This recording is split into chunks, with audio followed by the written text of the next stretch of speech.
Hello friends, welcome to Icon G K अड्डा and this is P के शर्मा। दोस्तों, जैसा कि आप लोगों को पता है, हम लोग आरआरबी आरपीएफ कांस्टेबल का प्रीवियस ईयर का पेपर देख रहे हैं। तो दोस्तों, आज जो आपका पेपर है ये 14 फरवरी 2019 को हुआ था और ये द्वितीय पाली का यानी कि सेकेंड शिफ्ट का है दोस्तों। और दोस्तों, ये सेट नंबर 34 है। इसके पहले 33 सेट का वीडियो दोस्तों दिया जा चुका है, जाकर के उन्हें आप देख लीजिए और अपने जीके के स्कोर को बढ़ाइए ताकि आप सिलेक्शन ले सके। दोस्तों जो लोग चैनल पर नए आए हुए हैं, चैनल को सब्सक्राइब कर लें और दोस्तों वीडियो अच्छा लगता है तो इसे लाइक भी करें और शेयर भी करें।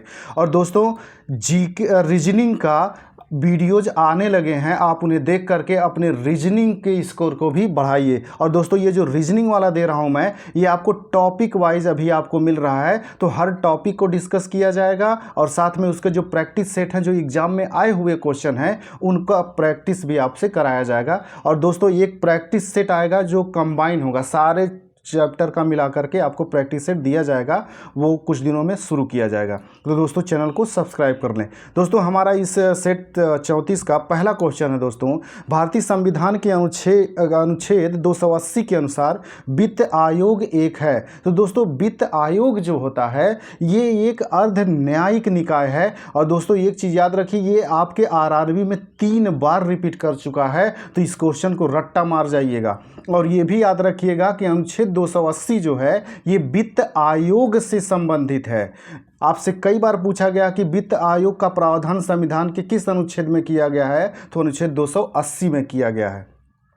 अगला दोस्तों, नागरिकों के मौलिक अधिकारों और भारतीय संविधान का संरक्षक कौन है। तो दोस्तों, भारत का सर्वोच्च न्यायालय जो होता है, सुप्रीम कोर्ट जो होता है, वो मौलिक अधिकार और संविधान का संरक्षक माना जाता है। अगला दोस्तों, निम्नलिखित में से कौन भारत और श्रीलंका के बीच विभाजक के रूप में कार्य करता है। तो दोस्तों, पाक जल डमरू मध्य जो है ये भारत और श्रीलंका के बीच विभाजक का काम करता है और ये कई बार रिपीट कर चुका है आपके आरपीएफ में भी, तो इसको भी रट्टा मार के रखिएगा, इंपॉर्टेंट क्वेश्चन है। अगला दोस्तों, चुंबकीय रेखाओं की समीपता द्वारा चुंबकीय क्षेत्र की कौन सी विशेषता प्रदर्शित होती है। दोस्तों, क्वेश्चन को ध्यान से पढ़िएगा, ये टफ क्वेश्चन है। चुंबकीय रेखाओं की समीपता के द्वारा, अगर चुंबकीय रेखाएं ज़्यादा करीब हैं, समीप हैं, तो इससे कौन सी विशेषता प्रदर्शित होती है, आपको ये पूछ रहा है इसमें। तो दोस्तों, ये सापेक्षिक तीव्रता को दर्शाता है। दोस्तों, जितनी नज़दीक होंगी उनके बीच की जो तीव्रता होगी, सापेक्षिक तीव्रता अधिक होती है। अगला है दोस्तों, भारत सरकार की लोकतांत्रिक व्यवस्था का रक्षक किसे कहा जाता है। तो दोस्तों, भारत की लोकतांत्रिक व्यवस्था का रक्षक जो होता है वो आपका सर्वोच्च न्यायालय, यानी कि भारत का जो सर्वोच्च न्यायालय है, सुप्रीम कोर्ट है, वो होता है। दोस्तों, सुप्रीम कोर्ट से 2 क्वेश्चन आ चुका है। और दोस्तों, आपको आइकन जी के अड्डा चैनल पे लूसेंट का जो राज्य व्यवस्था है, पॉलिटी है, उसका वीडियोज दिया जा रहा है, आप उसे देखेंगे तो ये सारे क्वेश्चन आपको मिल जाएंगे। अगला दोस्तों, निम्नलिखित में से कौन सा राज्य सागौन की लकड़ी से बने थरवडु घरों के लिए प्रसिद्ध है। तो दोस्तों, ये केरल है। और दोस्तों, ये इंपॉर्टेंट क्वेश्चन है, इसको याद रखिएगा। एक बार पूछा था दोस्तों कि किस राज्य में सागौन की लकड़ी के थरवडु घर पाए जाते हैं, तो ये केरल में है। क्वेश्चन सेम था लेकिन थोड़ा सा घुमा दिया था इसको। अगला क्वेश्चन है दोस्तों, कढ़ाई कला टोडा की शुरुआत किस राज्य में हुई। तो दोस्तों, ये तमिलनाडु राज्य में हुई। और दोस्तों, याद रखिएगा, ये टोडा एक जनजाति भी है जो कि आपके तमिलनाडु राज्य में पाई जाती है और ये भी एक बार आपसे पूछा गया है। अगला दोस्तों, महाराजा रणजीत सिंह किस प्रांत के शासक थे। तो दोस्तों, ये पंजाब प्रांत के शासक थे और ये भी रिपीट किया हुआ क्वेश्चन है दोस्तों, इसको याद रखिएगा।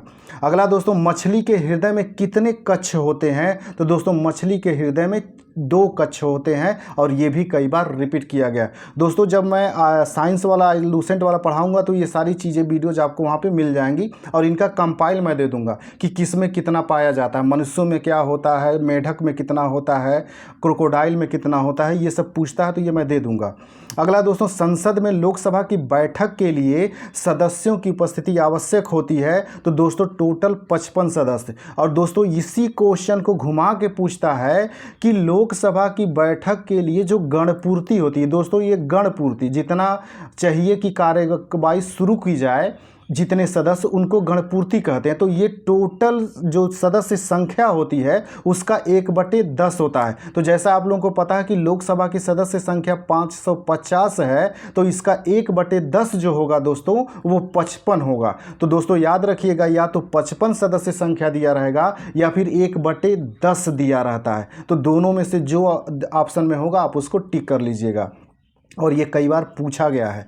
दोस्तों जो लोग चैनल पर नए आए हुए हैं चैनल को सब्सक्राइब कर लेंगे। दोस्तों वीडियो अच्छा लगता है तो इसे लाइक भी करें और शेयर भी करें, ताकि ज़्यादा से ज़्यादा लोग इसका लाभ उठा सके। अगला दोस्तों, जब सूर्य मकर रेखा के लंबवत होता है तब होती है। तो दोस्तों मकर रेखा, जैसा कि आप लोगों को पता है कि पृथ्वी इस तरह से होती है, तो बीच वाला जो रेखा होती है इसी को भूमध्य रेखा कहते हैं, और उत्तर में जो 23.5 अंश पर रेखा होती है दोस्तों इसी को कर्क रेखा कहते हैं, और जो दक्षिणी गोलार्ध में या दक्षिण की तरफ 23.5 अंश पर रेखा होती है इसको मकर रेखा कहते हैं। तो मकर रेखा में सूर्य जब दक्षिण की ओर होता है यानी दक्षिणायन होता है तो हमारे वहाँ शीतकालीन आ जाता है। जैसे इस समय देखेंगे जो है दोस्तों, तो इस समय उत्तरायण हुआ है, अब धीरे धीरे दक्षिणायन होना शुरू हो गया।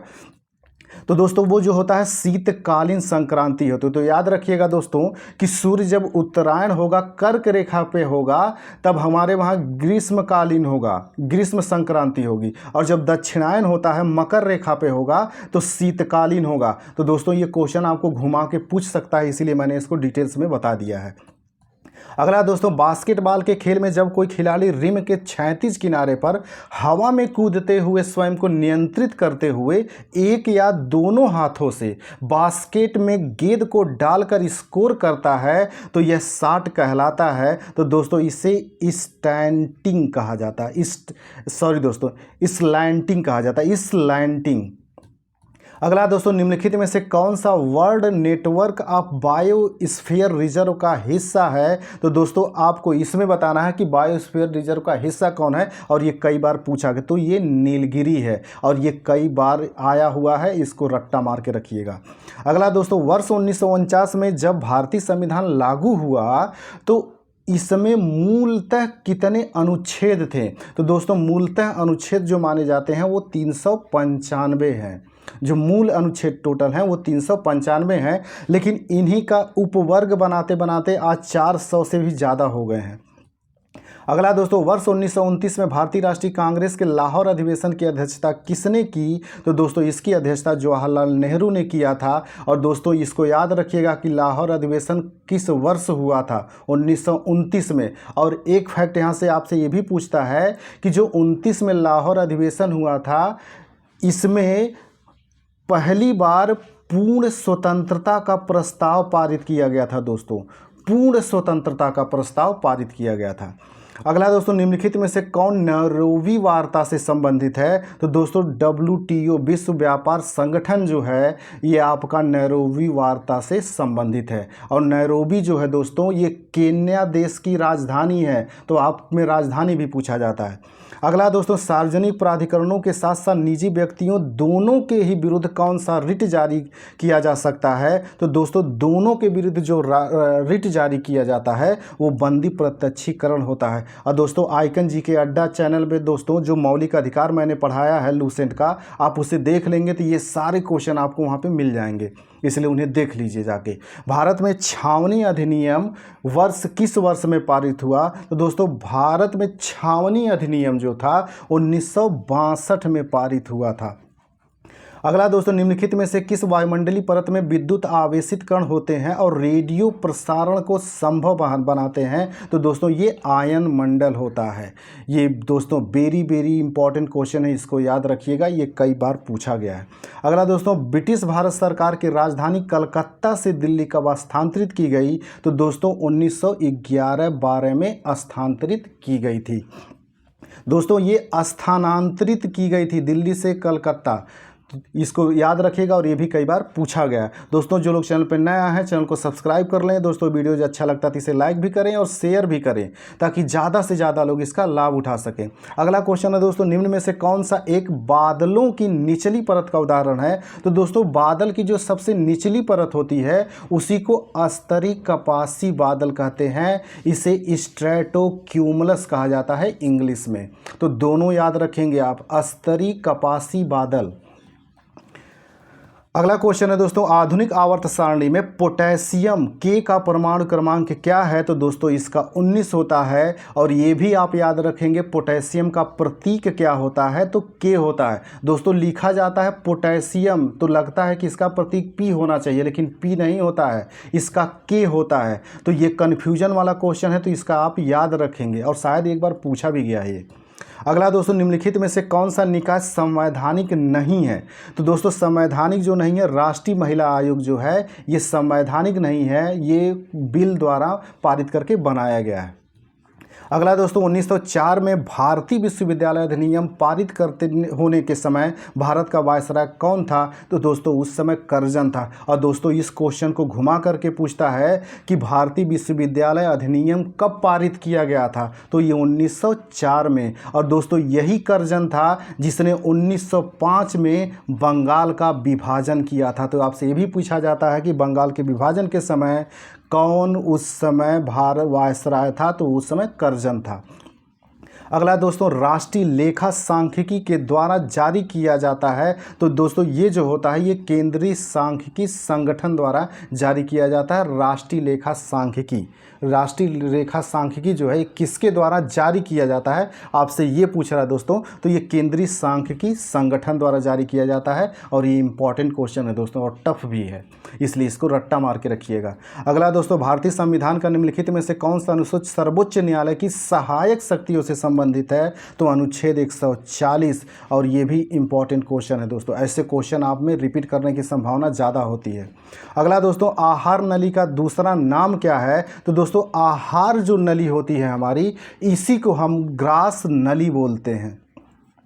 अगला दोस्तों, में प्रसिद्ध उमानंद देवलोई मंदिर मयूर द्वीप पर स्थित है। तो दोस्तों असम में ये स्थित है, ये उमानंद देवलोई मंदिर मयूर द्वीप पर। अगला दोस्तों, लघु एवं सूक्ष्म शुष्क मौसम के दौरान वार्षिक तौर पर 200 सेंटीमीटर से अधिक वर्षा किस प्रकार के वनों में होती है? तो दोस्तों ये जो होती है आपकी उष्णकटिबंधीय सदाबहार वन। और ये 2 बार रिपीट कर चुका है, तो इसको रट्टा मार जाइएगा। दोस्तों एक चीज़ याद रखिएगा, जहाँ भी 200 सेंटीमीटर से अधिक वर्षा होगी वहाँ सदाबहार वन ही पाए जाएंगे। सदाबहार में जैसे कि उष्णकटिबंधीय क्षेत्र हो गया, जैसे कि चेरापूंजी में सबसे ज़्यादा वर्षा होती है। इसी तरह से जो पश्चिमी घाट है, हिमालय का पूर्वी वाला हिस्सा है, यहाँ पे ऐसे पाए जाते हैं। अगला दोस्तों, एक जुड़े हुए छल्ले ओलंपिक प्रतीकों के रूप में दर्शाए जाते हैं। तो दोस्तों इसमें 5 छल्ले होते हैं। जो ओलंपिक का प्रतीक चिन्ह होता है दोस्तों, उसमें छल्ले बने आते हैं, इस तरह से छल्ले बने आते हैं 5। अब ये 5 जो छल्ले होते हैं दोस्तों, ये 5 महाद्वीपों को संकेत करते हैं। तो आप इसको याद रखिएगा कि जो 5 महाद्वीप हैं, जैसे उत्तरी अमेरिका, दक्षिणी अमेरिका, एशिया, यूरोप, अफ्रीका, ये इन्हीं महाद्वीपों को संकेत करते हैं, इसीलिए 5 छल्ले बनाए गए हैं। तो आपको याद रहेगा। दोस्तों जो लोग चैनल पे नए आए हुए हैं, चैनल को सब्सक्राइब कर लें ताकि उन्हें समय से वीडियोज मिलता रहे। अगला क्वेश्चन है दोस्तों, रोजगार आश्वासन योजना शुरू की गई थी। तो दोस्तों रोजगार आश्वासन योजना जो थी आपकी, ये 1993 में शुरू की गई थी, 1993 में। अगला दोस्तों, कपिल देव की कप्तानी में भारतीय क्रिकेट टीम ने किस वर्ष क्रिकेट विश्व कप जीता? तो 1983 में जीता। और ये सदाबहार क्वेश्चन है, हमेशा आते रहता है, तो इसको रट्टा मार के रखिएगा। अगला दोस्तों, वाराणसी के पास सारनाथ स्तंभ किसने बनवाया? तो दोस्तों इसको अशोक ने बनवाया था, और ये भी कई बार रिपीट हुआ है। अगला दोस्तों, ज्योति तीव्रता का यसाई मात्रक क्या है? तो दोस्तों इसका होता है कैंडेला। कैंडेला। तो दोस्तों इसको याद करने का तरीका है, जैसे कैंडल होता है ना, जो मोमबत्ती होती है, कैंडल इसको इंग्लिश में बोलते हैं। तो कैंडल हम जलाते हैं तो वहाँ से ज्योति यानी प्रकाश निकलता है। तो कैंडल से प्रकाश यानी ज्योति निकलती है। तो ज्योति तीव्रता की इकाई क्या होती है? कैंडल होती है। आप ऐसे याद रखेंगे। किस लड़ाई ने बंगाल पर ब्रिटिशों के शासन का मार्ग प्रशस्त किया? तो दोस्तों प्लासी की लड़ाई ने मार्ग प्रशस्त किया। इसी के बाद से अंग्रेज भारत में अपना शासन धीरे धीरे स्थापित करना शुरू कर दिए। अगला दोस्तों, इत्र और सुगंधित पदार्थ बनाने में निम्नलिखित में से किस पदार्थ का उपयोग किया जाता है? तो दोस्तों एस्टर का प्रयोग किया जाता है, और ये भी रिपीट किया है। अगला दोस्तों, छोटी रक्त कोशिकाएं होती हैं जो अपने आपके शरीर से रक्त स्राव को रोकने के लिए थक्का बनाने में मदद करती हैं। तो दोस्तों जो प्लेटलेट्स होती हैं वो थक्का बनाने में मदद करती हैं। अगला दोस्तों, भारतीय संसद के किसी भी सदन को शुरू करने और स्थगित करने की शक्ति किसके पास है? तो दोस्तों ये जो होता है ये राष्ट्रपति के पास होता है। और ये इंपॉर्टेंट क्वेश्चन है, कई बार रिपीट हुआ है। अगला दोस्तों, अपराइज, जियंट, स्विंग, साल्टो शब्द किस खेल से संबंधित हैं? तो दोस्तों ये जो आपके है ये जिम्नास्टिक से संबंधित है। अगला दोस्तों, निम्नलिखित में से कौन सा एक सकल खुशहाली सूचकांक का मानक नहीं है? तो दोस्तों इसमें जो मानक नहीं है, आपका मृत्यु जो है इसमें मानक नहीं है। बाकी स्वास्थ्य, शिक्षा, जीवन की गुणवत्ता, ये तीनों है और ये तीनों आप याद रखेंगे क्योंकि पूछ लेता है कि कौन सा इसमें से शामिल है। तो ये स्वास्थ्य, शिक्षा और जीवन गुणवत्ता आप याद रखेंगे। अगला दोस्तों, निम्न में से किसका अपवर्तनांक कम होता है? तो दोस्तों वायु का अपवर्तनांक कम होता है। दोस्तों जो लोग चैनल पर नया है, चैनल को सब्सक्राइब कर लें और दोस्तों वीडियो अच्छा लगता है तो इसे लाइक भी करें और शेयर भी करें ताकि ज़्यादा से ज़्यादा लोग इसका लाभ उठा सकें। अगला दोस्तों, वह पदार्थ जो वायु में जलता है कहलाता है, वो दोस्तों ज्वलनशील होता है, उसे ज्वलनशील कहा जाता है। अगला दोस्तों, देशांतरी विस्तार के कारण अरुणाचल प्रदेश और गुजरात के बीच समय अंतराल है। तो दोस्तों अरुणाचल प्रदेश और गुजरात के बीच में जो अंतर है ये लगभग 2 घंटे का अंतर होता है। अगला दोस्तों, भारत सरकार अधिनियम 1919 किस संवैधानिक सुधार के कारण लागू हुआ? तो दोस्तों ये मॉन्टेग्यू चेम्सफोर्ड सुधार जो था इसी के कारण लागू हुआ था और ये इंपॉर्टेंट है। अगला दोस्तों, मानव विकास सूचकांक SDI के ये घटक जीवन स्तर पर का निर्धारण किस आधार पर किया जाता है? तो दोस्तों इसका जो निर्धारण किया जाता है वो सकल राष्ट्रीय आय के आधार पर किया जाता है। अगला दोस्तों, विश्व में अधिकतम गहराई वाला महासागर है। तो दोस्तों विश्व में अधिकतम गहराई वाला जो महासागर है ये प्रशांत महासागर है क्योंकि दोस्तों आपको पता है कि मेरियाना जो ट्रेंच है, मेरियाना ट्रेंच ये पाया जाता है आपका प्रशांत महासागर में और समुद्र का सबसे गहरा स्थान यही है, तो इसलिए प्रशांत महासागर सबसे गहरा है। अगला दोस्तों, निम्नलिखित में से कौन सा खेल को रैकेट का उपयोग करके खेला जाता है? तो रैकेट का उपयोग करके जो खेला जाता है दोस्तों वो बैडमिंटन होता है। अगला दोस्तों, हैंडबॉल के खेल में रेफरी द्वारा येलो कार्ड का दिखाया जाना किसका संकेत है? तो दोस्तों ये चेतावनी का संकेत होता है और ये इस तरह के क्वेश्चन अक्सर पूछ रहा है दोस्तों।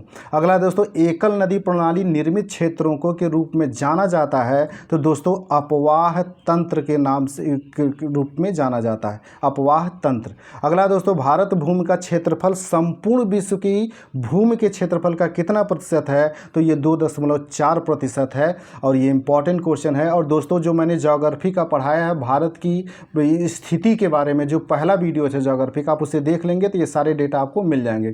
ठीक है दोस्तों, हम मिलते हैं अगले वीडियोज में। जो लोग चैनल पे यहाँ सब्सक्राइब कर लें, मिलते हैं अगले वीडियोज में। नमस्कार, जय हिंद।